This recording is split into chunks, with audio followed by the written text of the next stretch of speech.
سلام به همگی، آنا هستم و قصد دارم یکی از مجموعه کتابای مورد علاقه خودم که باعث شد من کتابخون بشم بهتون معرفی کنم و اون مجموعه چیزی نیست بجز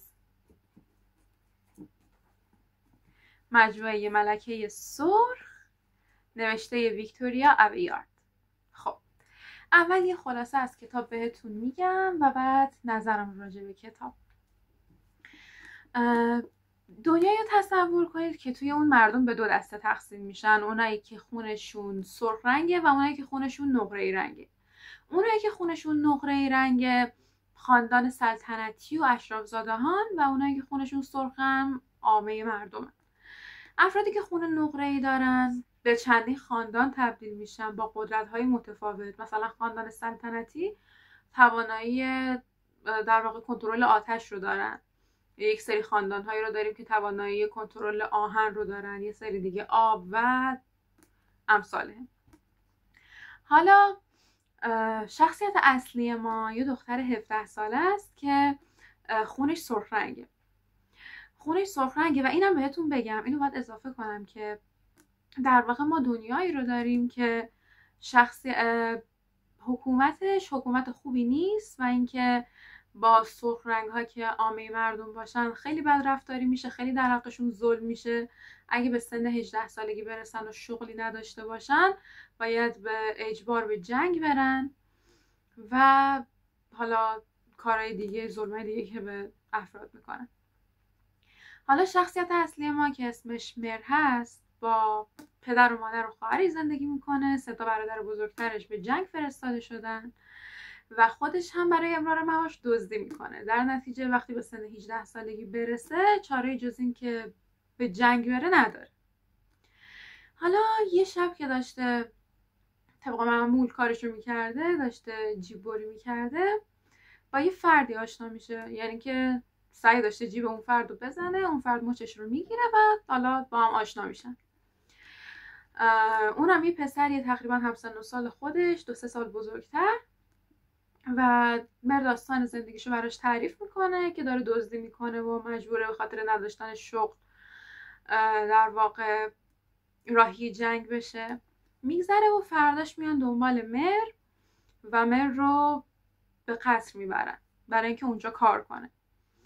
حالا توی ذهن مر سوالاتی پیش میاد که آیا اینکه خیلی یهویی اومدن از قصد دنبالش که بره سر کار ربطی به اون مردی که شب قبل دیده داشته یا نه. و حالا این بخش دیگه خودتون قرار متوجه بشید. چیز دیگه ای که هست، یک اتفاق خیلی غیر منتظره توی در واقع قصر میفته. یعنی وقتی مر میرسه اونجا روز آزمون ملکه بوده، روزی که خاندان‌های مختلف قدرت دختراشون رو به نمایش میذارن تا ملکه آینده انتخاب بشه، در واقع همسر ولیعهد. تا حالا فرزندانی که به دنیا میارن افراد قدرتمندی باشن. خب مر اونجا یه اتفاقی میفته و مشخص میشه که مر قدرت کنترل آذرخش رو داره. حالا چیزی که خیلی عجیب و در واقع واسه خانواده سلطنتی اذیت کننده است اینه که در ملأ عام یک دختر با خون سرخ رنگ مشخص شده که قدرت داره، در حالی که تا به حال هیچ فرد خون سرخی با قدرت مشاهده نشده. در نتیجه خانواده سلطنتی، در واقع پادشاه و ملکه، تصمیم میگیرن که مر رو به عنوان یک اشرافزاده گم شده، یک فرد با خون نقره‌ای جا بزنن که آبروشون حفظ بشه و برای اینکه مر جلوی چشمشون باشه با یکی از شاهزاده، در واقع با شاهزاده کوچکتر نامزدش میکنن. خب این از خلاصه داستان. در واقع توی جلد اول ما یک سیر داستانی داریم، یک سری پلات تویستی داریم. شخصیت اصلی ما که وارد در واقع یک گروه شورشی میشه که توسط سرخا راه اندازی شده و قصد داره که در واقع عدالت رو برای سرخا به ارمغان بیاره. وارد اون گروه میشه شخصیت اصلی ما و ادامه ماجرا.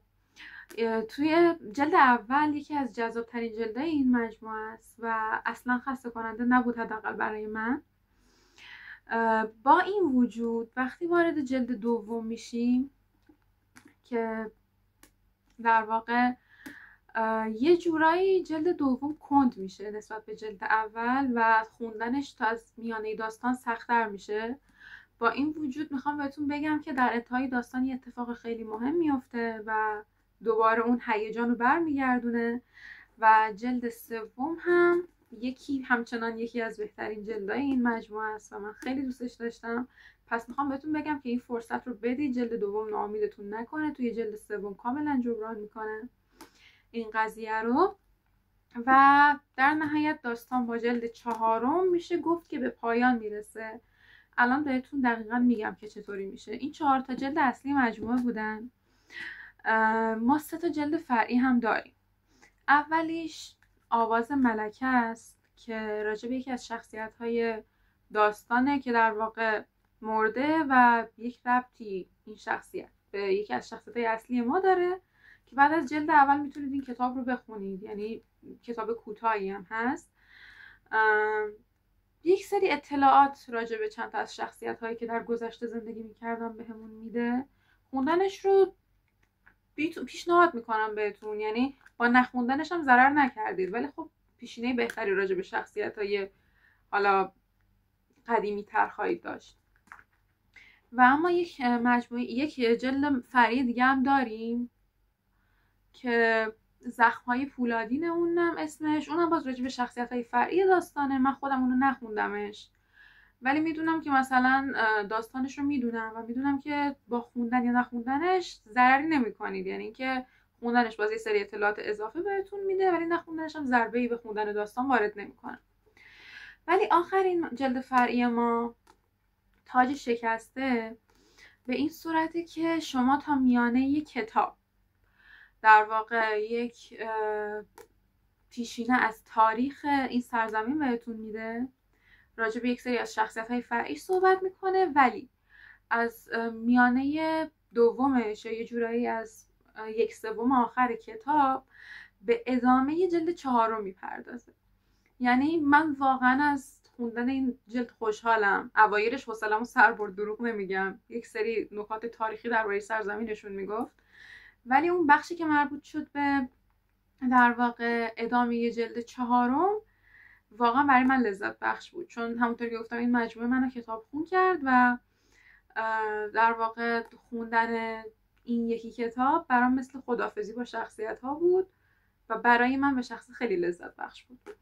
در کل که این مجموعه رو بهتون خیلی پیشنهاد میکنم و اینو بدونید که واقعا مجموعه حوصله سربری نیست به جز همون جلد دوم که یک سری اتفاقات توش میفته و ممکنه خسته کننده بشه، ولی یه مجموعه فانتزی به شدت جذاب، شخصیت هایی به شدت دوست داشتنی و اگه میخواید ژانر فانتزی رو شروع کنید، چون خودم هم در واقع با همین مجموعه شروع کردم، بهتون پیشنهادش میکنم.